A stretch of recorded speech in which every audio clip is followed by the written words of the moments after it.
Hello class 12 students, welcome to the Dab Hand Learners channel. So today is the last lecture of the chapter 2 principles of management finally. आज ये chapter खत्म हो जाएगा और importance के मतलब इस चैप्टर के बाद then we will do business environment our third chapter और वो बहुत छोटा चैप्टर है, जल्दी ही हो जाएगा. सो फटाफट इस लास्ट चैप्टर को कवर करते हैं without expanding much video. Providing managers with useful insights into reality, ये हमारा फर्स्ट पॉइंट है. Providing managers with useful insight into reality, इसका क्या मतलब है? प्रिंसिपल्स ऑफ मैनेजमेंट की हमें क्या क्यों जरूरत है? हमें प्रिंसिपल्स ऑफ मैनेजमेंट की इसलिए जरूरत है क्योंकि ये मैनेजर्स को प्रोवाइड करते हैं यूजफुल इंसाइट, यानी कि वो एक इंसाइट प्रोवाइड करते हैं, वो एक आपको इनडायरेक्टली आपको मैनेजमेंट की प्रॉब्लम्स को इमेजिन करवाते हैं ताकि आप उन्हें इफेक्टिवली सॉल्व कर पाओ.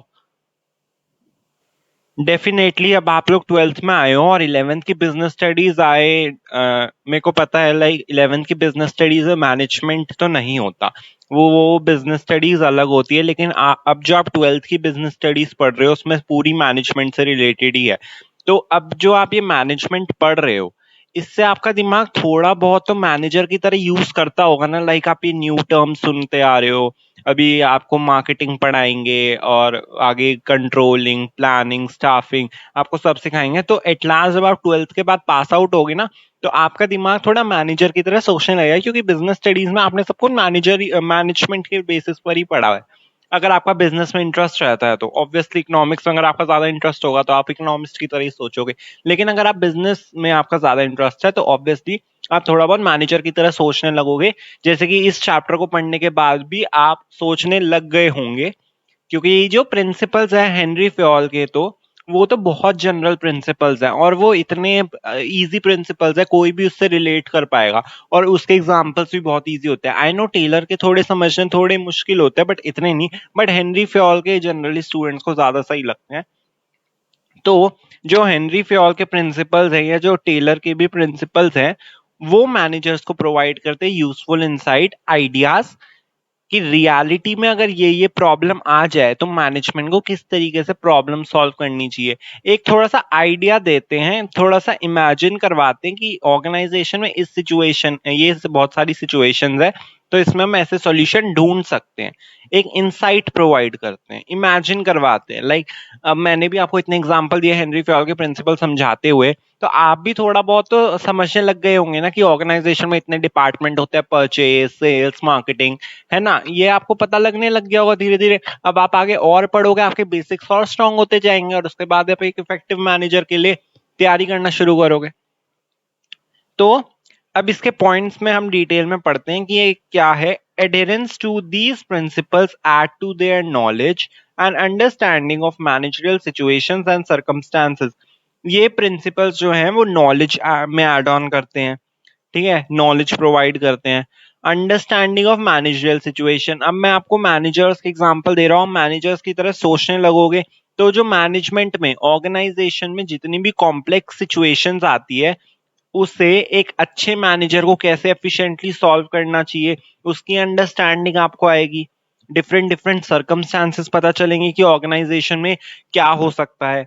It will also enable managers to learn from past mistake and conserve time by solving recurring problems quickly. ये मैनेजर को ऑल्सो हेल्प करता है कि आप अपनी पास्ट मिस्टेक से गलतियां सीखो, आपने क्या गलतियां करी थी, कि आप ऐसा उस टाइम क्या कर सकते थे जिससे हम इम्प्रूव कर सकते थे, तो उनसे सीखो. और नेक्स्ट टाइम जब आपको कोई बड़ा प्रोजेक्ट मिले या ऐसी कोई सेम सिचुएशन है उसमें आप अच्छे से लाइक प्रॉब्लम सॉल्व करना. तो वही है, ये तभी प्रिंसिपल्स ऑफ मैनेजमेंट बनाए गए हैं कि एक तो मैनेजर को इमेजिन करवाओ मैनेजमेंट प्रॉब्लम से और उसे रियलाइज कराओ कि जो उसने गलतियां करी है वो उनसे सीखे and then apply it in the next time efficiently. Now second point, optimum utilization of resources and effective administration. ये तो हम फर्स्ट चैप्टर में ही पढ़ते हुए आ रहे हैं कि अगर रिसोर्सेज का ऑप्टिमम यूटिलाइजेशन होगा तो एडमिनिस्ट्रेशन भी इफेक्टिव होगा ही. एडमिनिस्ट्रेशन को आप ऑफिस वर्क की तरह कंसीडर कर सकते हो अभी के लिए, ठीक है. Resources both human and material available with the company are limited. Human resources भी अवेलेबल और मटेरियल रिसोर्सेज भी अवेलेबल तो है ऑर्गेनाइजेशन के पास, लेकिन वो लिमिटेड है. मटेरियल रिसोर्सेज का तो पता है कि वो अवेलेबल क्यों है, क्योंकि resources are scarce in the economy. Resources बहुत लिमिटेड है, उनकी डिमांड ज्यादा है, सप्लाई कम है, इसलिए वो लिमिटेड है. चलो ठीक है, ह्यूमन रिसोर्सेज भी लिमिटेड ही है ऑब्वियसली. अगर लाइक इतने सारे अनएम्प्लॉयड अगर इंडिया में घूम भी रहे हैं, तो आप सबको उठा उठा के तो एम्प्लॉयमेंट नहीं दे सकते ना. आप कितनी पैसे दे दोगे, कितनी सैलरी दे दोगे, और ऊपर से डिस्गाइज्ड अनएम्प्लॉयमेंट की प्रॉब्लम और खड़ी हो जाएगी. So they must be used optimally. Optimally उन्हें यूज करना होगा. Like best make use make best use of resources. हमें क्या करना होगा, उन्हें ऑप्टिमम यूज करना होगा, यानी कि उन रिसोर्सेज का हमें बेस्ट यूज करना होगा. Principles of management helps in optimum utilization of resources. As such, wastages associated with trial and error can be overcome. Principle of management optimum utilization of resources में तो हेल्प करती ही है, ताकि जो वेस्टेज क्रिएट हुए हैं by trial and error approach. अब क्या होता है, लाइक अगर आप अच्छे से अपने डिसीजंस नहीं लोगे, एडमिनिस्ट्रेशन ऑफिस वर्क इफेक्टिव नहीं होगा, रिसोर्सेज का आप एम ही यूज करते रहोगे, ठीक है, लिमिटेड रिसोर्सेज है, आपको इसकी परवाह ही नहीं है, आप उन्हें बेकार तरीके से यूज कर रहे हो, तो आपको नहीं लगता बहुत वेस्टेज होने वाला है. और वेस्टेज किसकी वजह से होगा, ट्रायल एंड एरर अप्रोच. आपने इस प्रोडक्ट को ट्राई किया, चलो देख लेते हैं, बन जाता है तो ठीक है, लेकिन फिर वो एरर निकला, ठीक है, वो बना नहीं प्रोडक्ट, तो ऑब्वियसली बहुत सारा वेस्टेज क्रिएट हो गया. तो रिसोर्सेज का ऑप्टिमम यूटिलाइजेशन यहाँ पे नहीं हुआ है, और इफेक्टिव एडमिनिस्ट्रेशन इसलिए नहीं होगा क्योंकि अब जब आपने रिसोर्सेज का ऑप्टिमम यूटिलाइजेशन किया नहीं, तो जो रिसोर्स वेस्ट हो गया है उसके तो आपने पैसे दिए ही. अब अगला जो आने वाला है उसका भी कोई भरोसा नहीं है कि उसमें आप अच्छा कर लोगे या नहीं, अगर आप में इतनी भी सेंस नहीं है कि रिसोर्सेज को अच्छे से यूज करना चाहिए. Now, second point, principles of management help in effective administration by limiting the boundary of managerial discretion so that their decisions may be free from personal prejudices and biases. Principal of management जो है effective administration में help करता है, यानी कि जो office work है वो इफेक्टिवली हो जाए उसमें हेल्प करता है. कैसे, वो मैनेजरियल डिस्क्रिशन, यानी कि क्या होता है, कई बार मैनेजर्स जो है वो अपनी पावर का गलत यूज कर लेते हैं. मैनेज तो बहुत ध्यान रखना पड़ता है, लाइक मैनेजर्स को भी बोलते हुए, कई बार बोलते हुए भी ऐसा, लाइक अगर कोई इम्प्लॉय मतलब मैनेजर कोई इम्प्लॉय से बात कर रहा है और उससे बात करते हुए कुछ उससे गलत बात निकल गई, जो हो सकता है उस इम्प्लॉय को पार्शलिटी काइंड ऑफ लगी हो, तो इससे क्या हो सकता है, लाइक बहुत बायस क्रिएट हो सकते हैं, ठीक है, लाइक बहुत पार्शलिटी क्रिएट हो सकती है अमंग इनसाइड द डिपार्टमेंट, और उसकी वजह से प्रॉब्लम्स बहुत आ जाती हैं. क्योंकि फिर उस जिस एम्प्लॉय के साथ बात हो रही थी उसे तो फिर यही लगेगा कि उसके साथ पार्शलिटी हो रही है, वो उतना इफेक्टिवली तो काम कर नहीं पाएगा, फिर ऑब्वियसली साइकोलॉजिकल इम्पैक्ट उसके माइंड पे पड़ेगा ही. तो what the point is, principles of management ने आपको बहुत सारे प्रिंसिपल्स बताए हैं जो इक्वालिटी पे डिपेंड करते हैं. पहला तो इक्विटी, दूसरा आप एक बारी के लिए कह सकते हो एस्पेरेट द कॉर्प्स, वो भी तो यही चाहता है कि हार्मनी रहे between the management and the workers. और आप डिसिप्लिन भी कह सकते हो, इस तरीके से डिसिप्लिन भी यही कहता है कि दोनों को अपनी बात पे रहना चाहिए, ठीक है, गलत पावर का अगर डिसिप्लिन के नाम पे, like principle of discipline management violate कर देती है, लाइक जैसे मैंने एग्जांपल दिया था कि ये मैनेजमेंट ऑफ वर्क, मतलब मैनेजमेंट ने प्रॉमिस किया था कि एक बार इस प्रोजेक्ट को हो जाने दो, फिर वर्कर्स को एक्स्ट्रा वेजेस मिलेंगे, और वर्कर्स ने कहा था कि हम ओवर टाइम कर लेंगे इस प्रोजेक्ट को पूरा करने के लिए, तो वर्कर्स ने तो ओवर टाइम कर लिया, लेकिन मैनेजमेंट प्रोजेक्ट के बाद कहती हम नहीं बढ़ा रहे, तो यहाँ पे तो गलत पावर यूज कर रही है ना. तो वही वो प्रिंसिपल ऑफ मैनेजमेंट करता है, वो बाउंड्री को लिमिट कर देता है ऑफ मैनेजरल डिस्क्रिशन. जो मैनेजरल डिस्क्रिशन है, मतलब जो मैनेजर ऑफेंस क्रिएट करते हैं, पार्शलिटी क्रिएट करते हैं, उन सब की बाउंड्री को लिमिट कर देता है प्रिंसिपल्स ऑफ मैनेजमेंट. मतलब प्रिंसिपल ऑफ मैनेजमेंट ये इंश्योर करता है कि जो मैनेजर है वो अपनी पावर का गलत यूज ना कर रहे हो ऑर्गेनाइजेशन में, और अच्छे से प्रिंसिपल्स जो है फुलफिल हो रहे हो.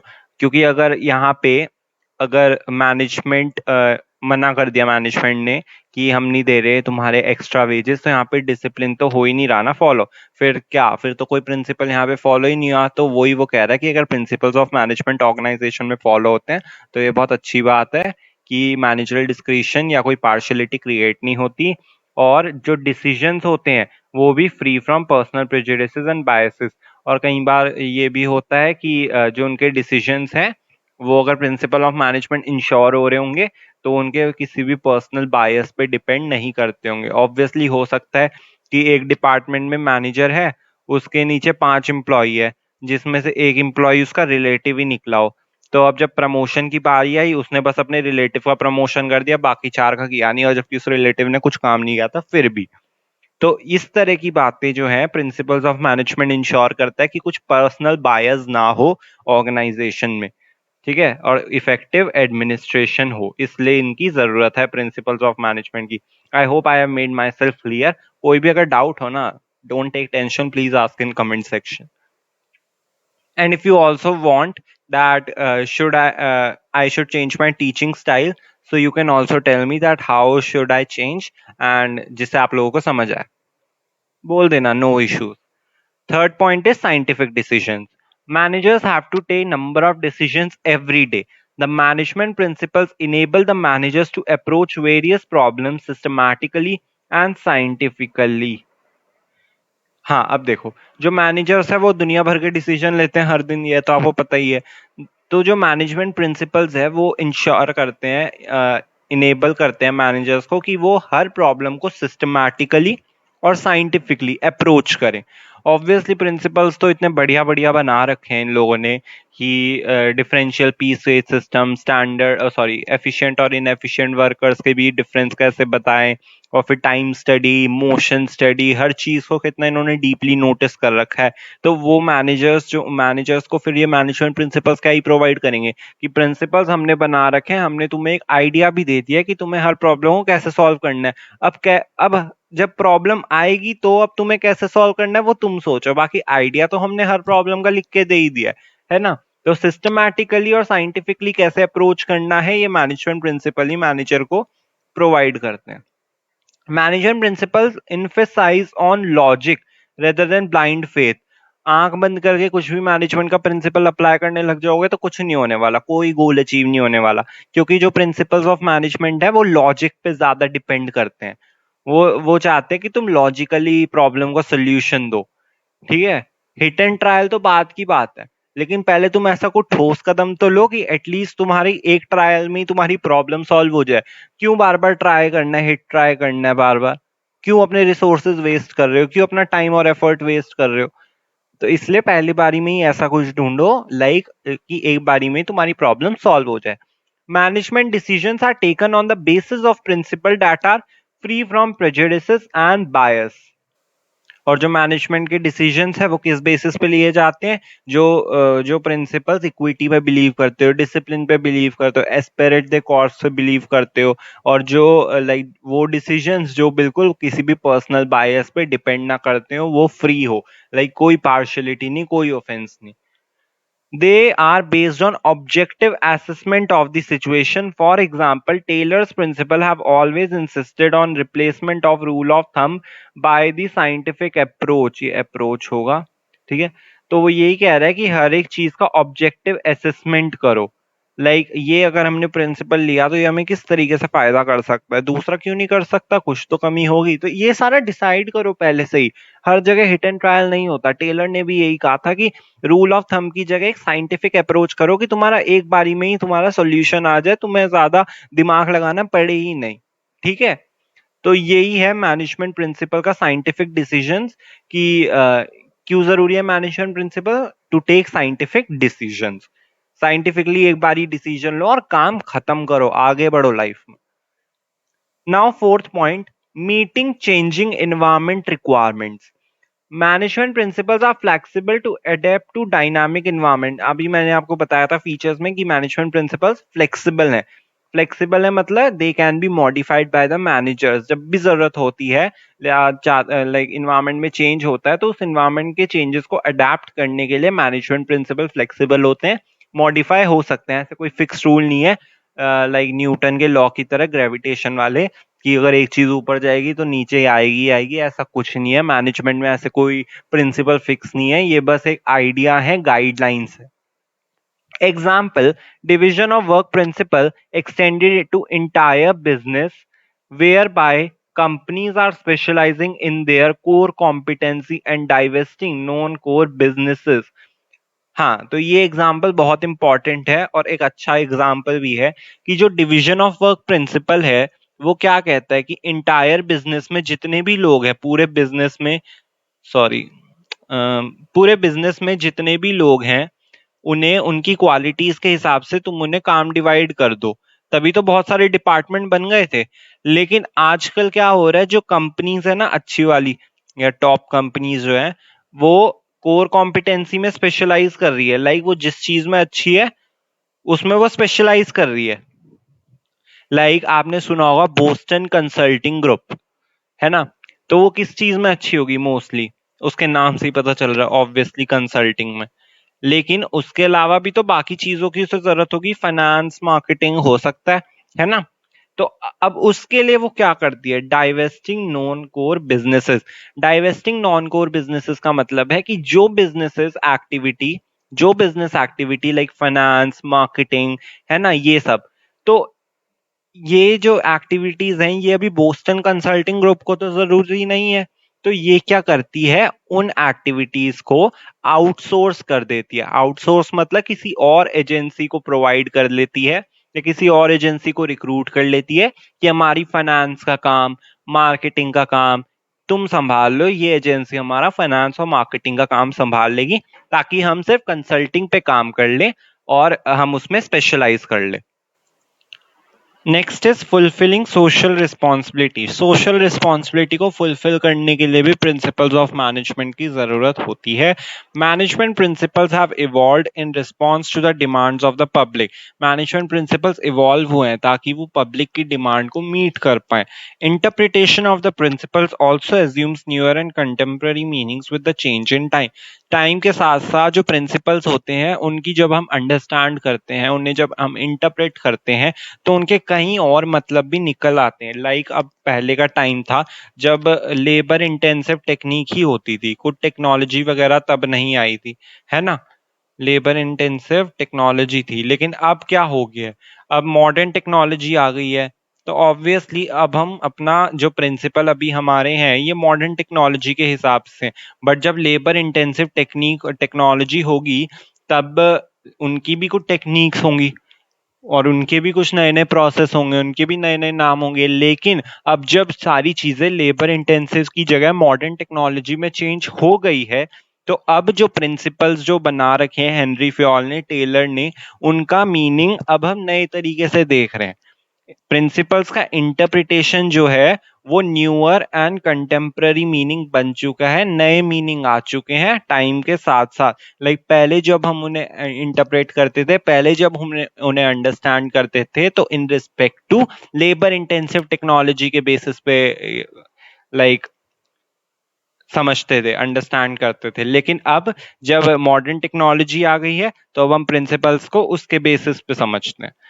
और लाइक जैसे कि इन्वायरमेंट चेंज होता है, फोर्थ पॉइंट में हमने पढ़ा, वैसे ही जब टाइम चेंज हुआ तो हमने प्रिंसिपल्स को वैसे ही समझना शुरू कर दिया। और हो सकता है कि ये प्रिंसिपल इवॉल्व हुए हो, पहले कोई और प्रिंसिपल टेक्निक्स होंगी, लेकिन अब ये सारे चेंज हो गए हैं और अब एक नई अडेप्टेशन मिली हमें प्रिंसिपल्स ऑफ मैनेजमेंट की। तो आई होप ये पॉइंट आपको क्लियर होगा।